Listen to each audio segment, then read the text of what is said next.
Hello everyone, we are now moving into our fifth session in the module on biblical leadership. Just as a reminder of what we've covered so far, we've defined leading and leadership. We've looked at what do leaders look like from the different qualities presented in 1 Timothy chapter 3, Titus 1, and 1 Peter chapter 5. We have talked about the heart of leading, the place that the heart plays in the whole concept of leading. We also then last time explored whether leaders are made or born, and we discovered that it's actually that they are made by God, but they are equipped with certain abilities and things that are needed for being a leader, and yet we're all called to be leaders. Now, today we are going to move into the idea of teamwork in leading. We've all heard the phrase, it's lonely at the top, which kind of gives the idea that leadership is an individual thing, and many people often shy away from leading because they simply don't want to be the only person carrying the responsibilities. And so they avoid getting thrust into that position of being leaders. But leading really is all about teamwork. And we're going to look at a number of verses in this session to demonstrate that. If you remember, in Mark chapter 6 verse 7, Jesus calls the disciples to work with him. That in itself is a demonstration of teamwork. Jesus simply didn't come here to earth to do all of the ministry himself. There's certain things that only he could do. Taking our sin, carrying it to the cross, dying on the cross in our place. Those are things that only God the Son could do. But God the Son sends his disciples out to do the work of ministry, to do evangelism, to spread the good news, and he calls them in teamwork. You remember when he called the disciples at the very beginning, he sends them out 2 by 2. They're not going alone. And there's so many things that we could say about that in itself, but we'll cover those as we look at the various verses that we are going to consider.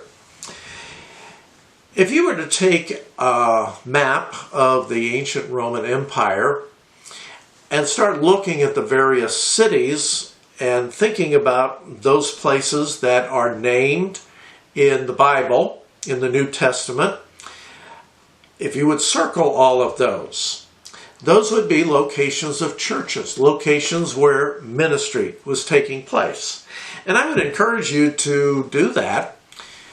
Take a map of the Roman Empire, circle the cities, circle where the churches are. We're going to go through that map in a moment or two and see how many leaders were there in each of these locations. If we begin in Acts chapter 11 and chapter 15 in Jerusalem, we notice that there's a plurality of leaders there.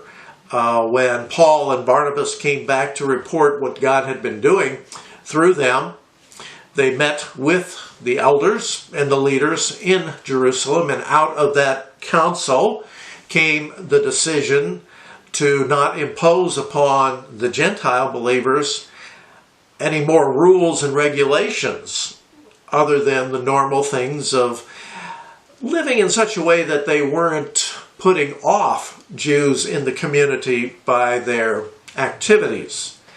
But as we look at Acts 11:30, Acts 15:2, we notice that there's a plurality of leadership. That plurality certainly extends back to Antioch in Acts chapter 13, verse 1, when Paul and Barnabas initially were sent out by the early church to begin doing missions in the Gentile world. And you remember that the Holy Spirit names at least 5 leaders in the Antioch church and calls 2 of them to go out. That's 40%. I wonder how many churches today would be willing to send out 40% of their leadership to do missions. That's a challenge. That's a great example for us. As they begin to go out from Acts 13, they go into the Asia Minor area. Acts 14:23 talks about the churches in Lystra, Iconium, Derbe, and about Paul and Barnabas appointing leaders in all of those locations. You remember, as Paul speaks about the qualities and qualifications of leadership to Titus in Crete, in Titus chapter 1, he talks about setting up leaders, plural, there. How many leaders did the church in Ephesus, for example, have? Well, if you look at Acts chapter 20, verses 17 and 28, in Paul's address to the elders there in Ephesus, as he's on his way back to Jerusalem, it's obvious that there's quite a number of leaders gathered there to meet with Paul and to say goodbye to him. So, plurality of leadership. 1 Corinthians chapter 12, verse 23, and chapter 16, verse 16 indicate that it's a plurality of leaders there, which was important because Corinth, as a church, was very much focused on leadership and following the right leaders. Fortunately, they had a number of leaders so that they weren't misled easily. What about the church in Rome? How many there? If you were to read through Paul's lengthy list of people to greet, there in Rome, you'd see all of these people being named. Surely with all of those people being named, and a number of individual home churches, house churches, you would have to come to the conclusion that it was a plurality of leadership that was in that church as well. Look at 1 Thessalonians chapter 5, verses 12 through 13, and it tells you about a plurality of leaders in Thessalonica and the area around that. When Peter writes his letters in 1 Peter 5, where he gives the qualifications for elders, he's writing to a number of churches in the area of Galatia. He names the communities: Pontus, Galatia, Cappadocia, Asia, Bithynia. There were a lot of churches in Asia Minor. We know that from later archaeological discoveries. And no doubt, in all of those, there was a plurality of leadership. James writes to Jewish believers in churches that are scattered throughout the empire. There in James chapter 5, as he's talking about healing, he advises people to go to the elders, plural, in order to be prayed for. As we think about this quick survey, geographical survey, we have to conclude that the size of the leadership in the early churches was always more than one. We consider Paul to be a great leader, but Paul also worked in teams. We think of how when he first went out with Barnabas and John Mark, a relative of Barnabas's. Then in Acts chapter 16, as they have come back to Jerusalem to report, and they get ready to go back out again, you'll recall that Barnabas wants to give John Mark a second try. Paul's not keen about that. There's such a difference of opinion there that they end up actually splitting. You might think Paul thinks, well, this is a real problem, trying to work with somebody else. It doesn't always go exactly as I had hoped. I'll just go out on my own. No. Paul recruits Silas and Timothy to go with him this time. Who else is on Paul's team? Well, he names a number of them in Acts 19, verse 22, and Acts 20, verse 4.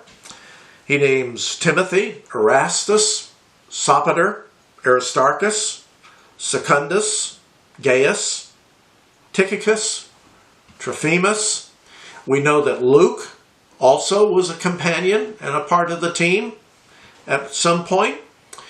We know that Titus was as well. Epaphroditus in Philippi. Everywhere that Paul went, he never went alone. He always worked with others. Think, for example, in Ephesus, when Paul teams up with the husband-wife team of Aquila and Priscilla to do ministry and to do tent-making work to support each other. Why is it so crucial that we have a plurality of leadership, that we have a team? Because everybody has different spiritual gifts. And if there's only one leader, the number of spiritual gifts operative at the leadership level is limited. If we have only one leader, the knowledge of Scripture and of doctrine is limited. And maybe only certain doctrines are then emphasized by that one leader. We know from 3 John chapter verses 9 and 10, the danger of one person being a leader in the church and what happened there. So we have a negative example. As we think about leadership, we could go to the Old Testament, to the book of Ecclesiastes, verses 9 through 12 and chapter 4, about the value of having more than one leader, that they can pick each other up when one fails, and leaders are going to fail. When one fails, one is misled. A number of men working together can be beneficial to each other. Now, as we're wrapping up this particular study about teamwork, I'd like to ask you a couple of questions to be thinking about. What's the situation of leading in your own particular church? Who do you have as a part of your leadership team? Is it just you? Or do you have other officers, elders, deacons, evangelists, people leading men's ministry, women's ministry, youth ministry? Do you have evangelists, missionaries that are working with you? It's crucial that we have a leadership team in our churches.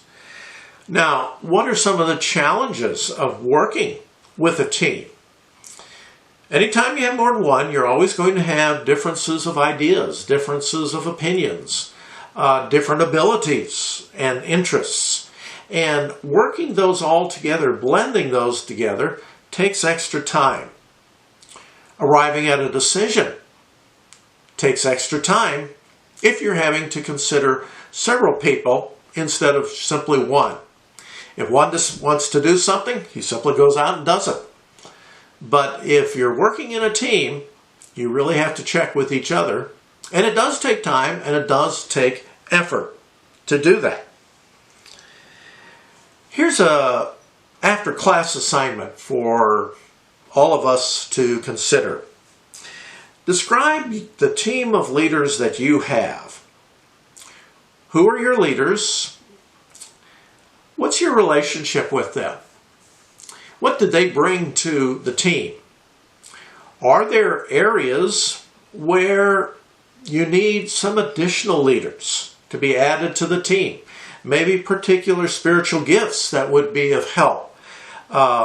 Abilities. Perhaps you need more teachers.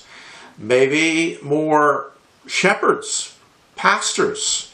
Maybe you need several more leaders in the area of sharing the gospel.